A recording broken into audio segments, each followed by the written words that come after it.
Donc, on est bien d'accord que ces lettres, ils ont bien un sens. Maintenant, la question que se sont posées la question, donc le débat, est-ce qu'ils ont un sens ou ils n'ont pas de sens? Donc, on a tranché maintenant, c'est qu'ils ont un sens. Donc, s'ils ont un sens, quel est leur sens réel? Quel est leur sens réel? Qu'est-ce que ça veut dire qaf, sad, alif, lam, mim? Il faut déjà annoncer un certain nombre de principes. C'est que, premièrement, le prophète sallallahu alayhi wa sallam ne les a jamais expliqués. Et pourtant, il y avait une forte raison pour les expliquer. Ça veut dire le prophète alayhi salatu salam qui transmet le message. Et surtout que ces lettres, ils sont tellement, on peut dire, saillants, flagrants, que tout le monde peut les remarquer, peut les constater. Et pour autant, il ne les a pas expliquées. Donc, s'il ne les a pas expliquées, c'est qu'il y a une raison forte.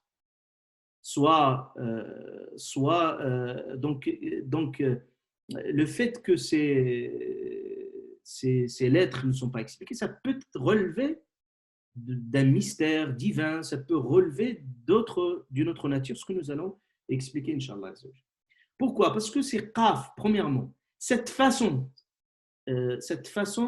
d'interpeller et de communiquer pour les Arabes déjà, qui sont les maîtres de la prose. Je rappelle que les Arabes, bien entendu, ils étaient les maîtres de la prose et de la poésie. C'est-à-dire des gens qui maîtrisaient la rhétorique, qui sont connus par ça. Et ce n'est pas, bien entendu, au hasard que le Coran est descendu sur ce peuple, le peuple arabe, qui était connu, qui maîtrisait le verbe. Et aussi, ils avaient aussi une chance d'avoir une langue magnifique qui a produit vraiment énormément de sens au niveau de la littérature. Donc, pour les Arabes, d'ailleurs, cette façon de parler qaf, alif, lam, mim, c'est une façon étrange, inhabituelle. C'est-à-dire inhabituelle pour les Arabes. C'est-à-dire que les Arabes n'ont jamais l'habitude de converser de cette façon. Donc, ça veut dire, rien que cela, suffit pour dire qu'il y a une nature, on peut dire, mystérieuse. Et ce qui est anecdotique, c'est que le prophète, alayhi salatu salam, quand il veut donner un exemple de la récompense divine lors de la lecture du Coran, il a cité cet exemple. Il dit, le prophète, alayhi salatu salam, celui qui lit le Coran, chaque lettre, il a dit hasanat. Donc, il dit la aqulu alif lam mim harf. Je ne vous dis pas que alif lam mim c'est une lettre. Je vous dis alif est une lettre, et lam est une lettre, et mim est une lettre. Ça veut dire que si je vous dis alif lam mim, vous avez 30 hasanat.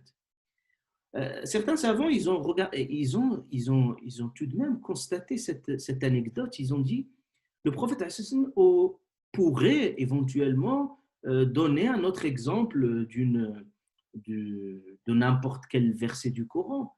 Et pour autant, il a choisi ce verset, Alif Lam Mim. Et c'est un verset qu'on ne comprend pas le sens. Cela, c'est juste pour le prophète nous envoyer un message fort, c'est que la récompense lors de la lecture du Coran, il est indépendant de sa compréhension. C'est-à-dire que si quelqu'un même ne comprend plus rien de ce qui se dit, s'il n'a pas de traduction, supposons, il lit le Coran, il est récompensé.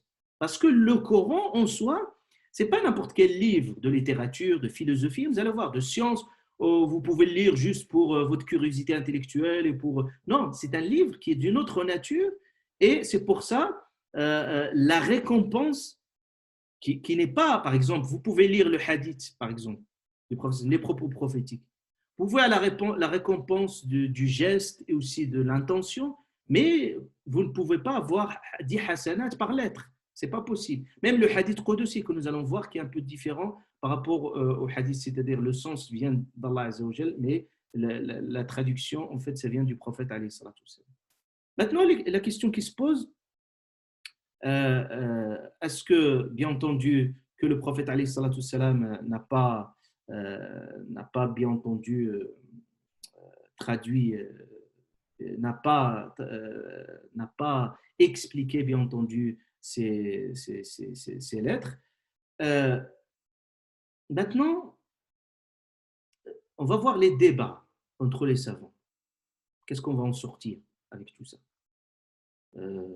Quand vous êtes face à Alif Lam Mim, Alif Lam Mim Sad, Qaf, ce que cette sourate, le début de cette sourate, vous allez vous poser naturellement la question, maintenant, qu'est-ce qu'on, qu'est-ce que les savants ils ont dit à ce sujet-là. On va voir, bien entendu, première des choses, on va voir on va voir déjà certains savants qui disaient que la question déjà est mal posée pour certains savants. Ils disaient que si vous vous posez la question, c'est quoi le sens d'une lettre, ça n'a pas de sens. Parce que naturellement, on ne se pose pas de questions sur les lettres. Si vous dites c'est quoi A, je vous dis c'est A. B, c'est B. ABC, c'est ABC. Donc ça n'a pas de sens en soi. Ça, c'est un courant minoritaire qui dit qu'il n'a pas en réalité, la question ne se pose pas de cette façon. Par contre, un autre courant, c'est que on peut dire qu'ils ont du sens, ils ont un sens. Certes, ce sens n'est pas dévoilé, on ne peut pas le savoir, mais ça n'empêche pas de dire qu'ils ont un sens. Et là, on trouve un petit peu quatre on peut dire quatre avis principaux qui sont bien entendu résumés par le grand exégète qui est Ibn Kathir, en fait, qui résume et qui synthétise un petit peu ces avis. Premier avis qui dit que ces lettres discontinues relèvent du mystère divin. Ça veut dire qu'ils ont un sens, mais qui n'est pas dévoilé. Ça veut dire que c'est un sens dont on n'a pas accès. C'est-à-dire qu'ils ont certes un sens auprès d'Allah, comme on l'a dit, on l'a répété, qu'Allah Ta'ala ne parle pas dans l'arbitraire. Il ne dit pas juste des lettres comme ça sans sens. On l'a bien expliqué. Donc, ils ont un sens. Mais à notre portée, la portée de la compréhension humaine, on n'a pas une explication tangible. C'est comme vous dites, je vous donne juste un exemple, c'est comme vous dites CGT, c'est un sigle, mais c'est un sigle qui a un sens. Par exemple, quelqu'un au Luxembourg ne va pas comprendre c'est quoi CGT, ça ne signifierait rien, pour une raison toute simple, parce que, bon, il ne baigne pas dans le contexte de la culture ou de la CGT, ça fait référence à un syndicat qui s'appelle la CGT, au CAF, par exemple, ou d'autres terminologies. Donc, on voit qu'ils sont composés de lettres, mais en soi, c'est des sigles, ils ont un sens.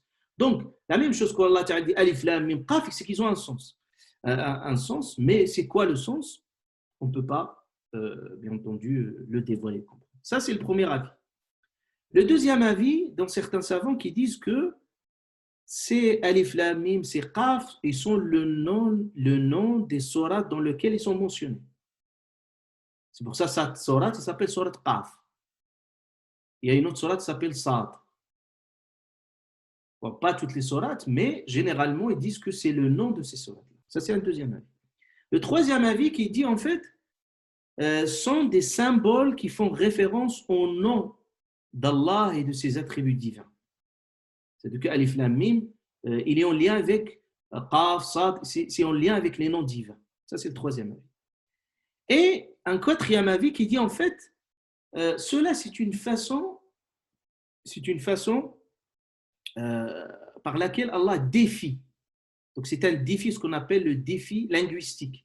C'est qu'Allah Ta'ala défie les Arabes, qui sont, comme je dis, les maîtres de la poésie, de la prose, et ils disent en fait que Allah Azza wa Jalla les défie, surtout les défie par ces mots. Mots, en fait, les lettres, ils sont la matière première d'usage d'une langue. C'est comme des briques.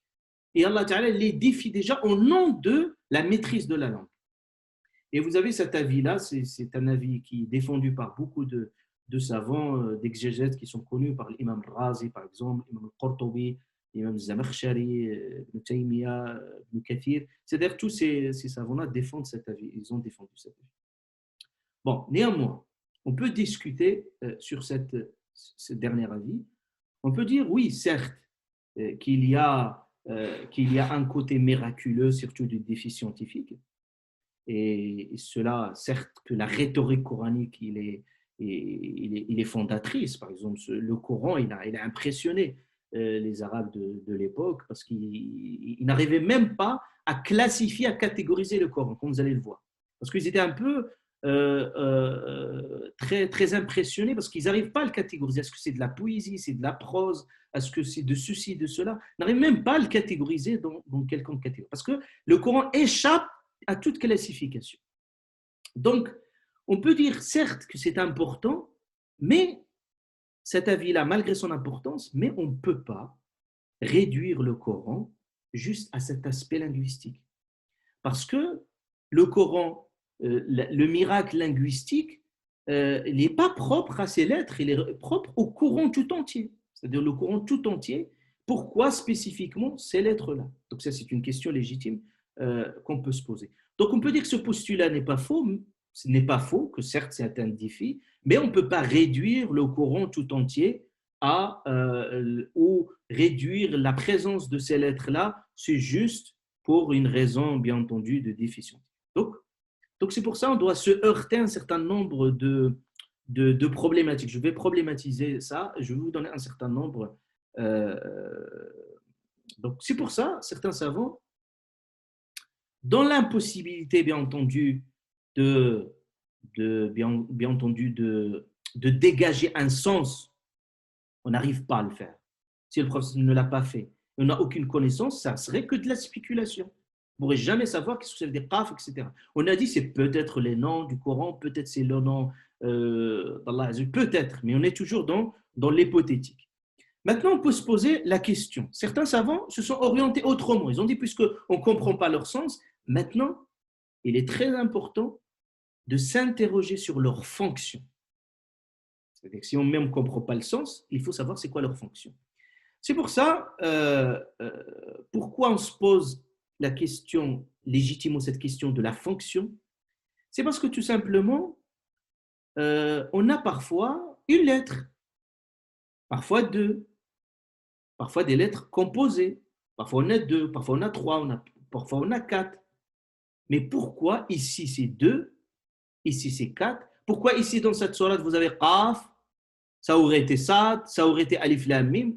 Donc, on ne peut pas dire que c'est laissé à l'arbitraire, que ici c'est qaf et que c'est la même chose, que sad c'est la même chose. Non.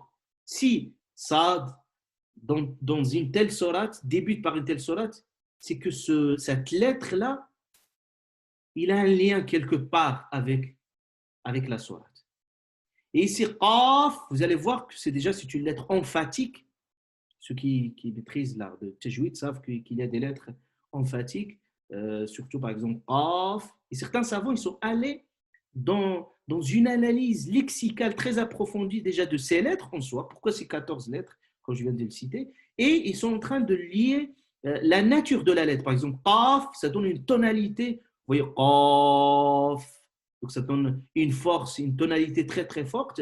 Et vous allez voir que cette tonalité va colorer toute la sourate. La sourate, il serait dans une... C'est-à-dire rien que le début, vous entendez qaf, il faut s'attendre à une tonalité très puissante au niveau au niveau aussi du discours coranique dans la sourate. Donc cette question, les savants qui se sont posés la question de la fonction, et ils ont raison dans le sens où finalement, pourquoi une seule lettre, pourquoi deux et trois? Et pourquoi, on peut se poser la question, pourquoi certaines sourates débutent par ces lettres alors que d'autres sourates ne débutent pas par ces lettres? Pourquoi cette sourate Qaf? On peut imaginer que cette sourate ne débute absolument pas par aucune lettre. Il pourrait être une sourate normale quand vous lisez Alhamdulillah Rabbil Alamin. Ça, c'est une chose, c'est une question légitime. Euh, euh, et, euh, et pourquoi spécifiquement ces 14 lettres et pas le reste? Dans la langue arabe, on a 29 lettres. Mais pourquoi ces 14 lettres? Pourquoi d'autres? Donc, vous voyez, les savants, ils se sont orientés vers des pistes d'investigation et d'analyse sur la fonction de ces lettres. Et, alhamdoulilah, nous savons, ils ont beaucoup travaillé ces questions. Donc, ils sont arrivés à 4 fonctions. J'aimerais bien que vous les notez, Inch'Allah. 4 fonctions principales.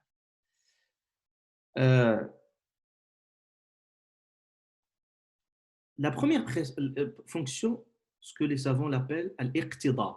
L'iqtida, c'est en fait, ils ont dit peut-être, leur fonction, c'est l'abréviation. Al-iqtida, l'abréviation. Qu'est-ce que ça veut dire l'abréviation? C'est que la langue arabe, ils ont analysé la poésie, la langue arabe dans sa fonction, ils ont trouvé que parfois les Arabes utilisent l'abréviation. Ça veut dire qu'ils peuvent résumer un mot en une lettre. C'est comme vous faites par exemple les abréviations quand vous écrivez voilà, dans prise de notes. Parfois, vous mettez, au lieu de mettre science, appréciation, vous mettez juste un T et vous mettez un petit, voilà, etc., un petit zéro pour dire que c'est science.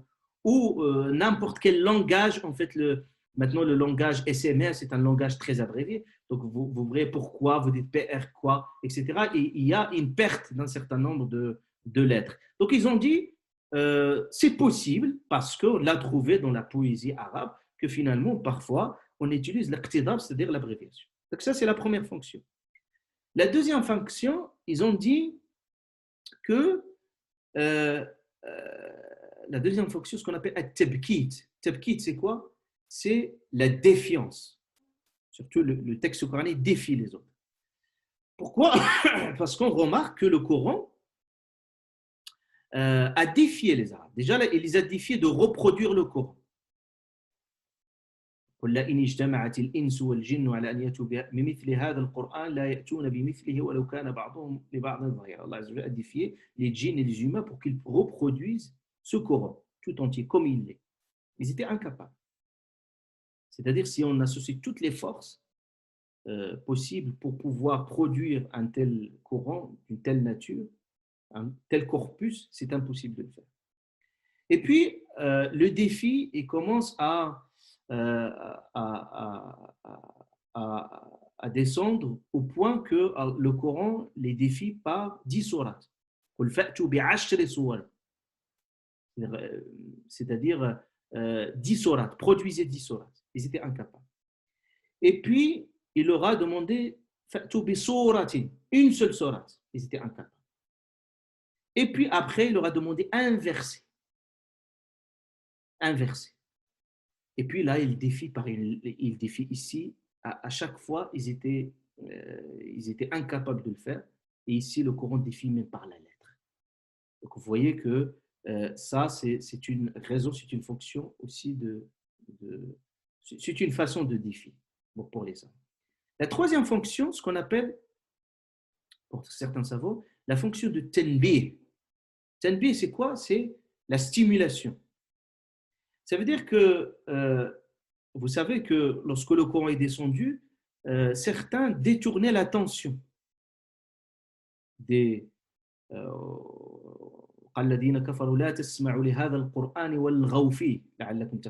c'est-à-dire il empêchait les gens d'écouter le Coran parce qu'ils savaient que celui qui l'écoute, c'est pour ça qu'ils l'ont appelé la magie, donc il va être attiré certainement par le Coran. Parce que la nature du Coran lui-même, c'est comme un aimant. Il vous attire tout de suite et surtout avec un style chez les Arabes. Donc, ça peut être que très stimulant. Donc, en fait, on disait qu'entendre de telles lettres au début, par exemple, quand tu as quelqu'un qui entend Qaf, Sad, ça attire l'attention. C'est comme ce qu'on utilise aujourd'hui avec les stimulus. Dans la publicité, les stimulus subliminaux. C'est-à-dire, un stimulus, il stimule votre curiosité pour savoir et pour entendre la suite. Donc, il disait que, en fait, la fonction aussi de ces sourates-là, c'est peut-être attirer l'attention aussi des Arabes à ce niveau. Et puis, la quatrième fonction, ce que les savants l'appellent at-tanwih. At-tanwih, ça veut dire c'est la mise en valeur. Donc, la mise en valeur, ça veut dire qu'on a remarqué, les savants ils ont remarqué qu'à chaque fois que le verset coranique, ces lettres, le Coran débute par ces lettres-là, tout de suite, Allah Ta'ala fait mention du Coran. Par exemple, ici, Qaf wal Qur'an. Qaf et le Qur'an, imagine. Sad wal Qur'an et dhikr. Alif lam mim dhalik al kitab. À chaque fois qu'il y a, pratiquement, quand il y a ces lettres, il y a Allah Ta'ala parle du Coran. Donc ça veut dire qu'il y a un lien. automatique entre ces lettres et le Coran. Donc, on peut dire que c'est la mise en valeur du Coran. Donc, pour résumer en fait tout ce débat-là, c'est important de le comprendre et de le savoir, parce qu'on est dans une séance aussi. Je m'excuse si je suis là ici un peu voilà, dans l'analyse un peu académique, mais on va, Inch'Allah, parce que c'est une première séance, c'est important de comprendre tout cela. Donc, on peut dire enfin qu'il s'agit d'une lettre, il relève du mystère divin, c'est quelque chose qu'Allah n'a pas dévoilé le sens, et qui a forcément un sens divin, Allah Azzawajal seul qui sait, et qui dépasse l'entendement humain, parce qu'on sait que Allah Azzawajal n'a pas dévoilé tout, parce qu'il y a parfois des choses qui dépassent la capacité de l'être humain de comprendre, et l'être humain n'est pas, je veux dire, ne peut pas tout comprendre, ne peut pas tout saisir. D'ailleurs, le prophète sallallahu alayhi wa sallam nous a parlé aussi des noms divins. Allah Azza wa Jal fi ilm al-ghayb indahu. Il y a des noms divins, Allah nous a dévoilé quelques-uns, il y a d'autres, Allah Ta'ala ne les a même pas dévoilés. Donc on peut dire que ceux-là, ces lettres-là, relèvent de ce mystère-là, avec principalement ces fonctions qu'on vient de dire, qui peuvent répondre. Donc tout ce qui a été avancé, parce que vous trouvez dans certains, par exemple même dans cette sourate-là, on a eu parfois des interprétations un peu très, très, très éloigné du texte coranique, comme certains disaient, Qaf, c'est une montagne, ou Qaf, c'est un grand poisson. Ça, c'est du n'importe quoi. Parce que tout simplement, c'est de la superstition, c'est pas du scientifique, on ne peut pas se permettre d'avancer de tels propos sur la pure spéculation. Donc, c'est de la pure spéculation et vraiment, ça ne tient pas. Donc, euh, donc maintenant, une autre question aussi, comme peut-être j'ai oublié tout à l'heure de le dire, par exemple, vous trouvez une lettre, parfois deux lettres, trois, quatre, cinq, en fait, on a une règle, en fait, dans la langue arabe, il dit, en fait, الزيادة في المبنى زيادة في المعنى. Il dit, chaque suppléant dans la construction de la phrase est un suppléant sémantique. Ça veut dire, si on dit juste une seule lettre, ça donne un sens. Si je dis deux lettres, ça veut dire que c'est un sens supplémentaire. Si je dis trois, donc vous voyez, ça c'est quelque chose de très important. Par exemple, je donne juste en langue arabe, si vous dites qatala, si vous dites qattala, Allah Ta'ala a parlé de Pharaon qui tuait, il a parlé dans un verset qatala. Qatala, c'est juste il tue. Mais qattala, ça veut dire il tue de façon vulgaire, de façon intense. Donc voilà, parce que c'est juste un rajout, on rajoute une accentuation, donc une lettre, et puis ça donne une autre dimension.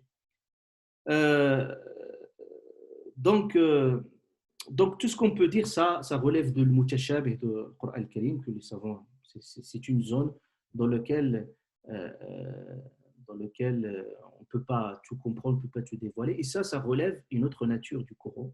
Et c'est très important de comprendre cette nature. Cette nature, c'est que le Coran, c'est cette nature mystérieuse du Coran.